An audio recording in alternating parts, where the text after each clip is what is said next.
এবার আমরা জানবো মাল্টিপল ভেহিকল রিপোর্ট সম্বন্ধে। এখানে আপনি কোনো একটি গাড়িরও রিপোর্ট পেতে পারেন বা সবকটি ভেহিকেলেরও পেতে পারেন। আমরা আপনাকে যদি সবকটি ভেহিকেলে চাই আপনি অল ভেহিকেল চুজ করুন, বা পার্টিকুলার কোনো একটি গাড়ি পেতে গেলে আপনি সে একটি গাড়িকে চুজ করতে পারেন।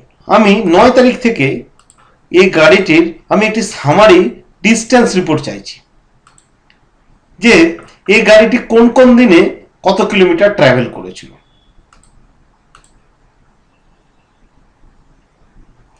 এখানে আমি পুরো এই গাড়িটির ডে ওয়াইজ 9 থেকে 11 তারিখ অব্দি আমি চুজ করেছি। তো আমাকে এই রিপোর্টটি আমায় সামারি দিয়ে দেবে যে কোন দিন কত কিলোমিটার গাড়িটি ট্রাভেল করেছিল। যেমন আমরা দেখতে পাচ্ছি 9 তারিখে 532 কিলোমিটার ট্রাভেল করেছে, 10 তারিখে 459 কিলোমিটার ট্রাভেল করেছে, 11 তারিখে 455 কিলোমিটার ট্রাভেল করেছে। তো অনায়াসে আপনি এই সামারি রিপোর্ট পেতে পারেন। এছাড়া আপনার যদি ডিটেল রিপোর্ট চাই, মানে প্রত্যেকটি গাড়ির সিঙ্গেল রিপোর্ট, সেটি আপনি এই ডিটেল রিপোর্টে পেতে পারেন।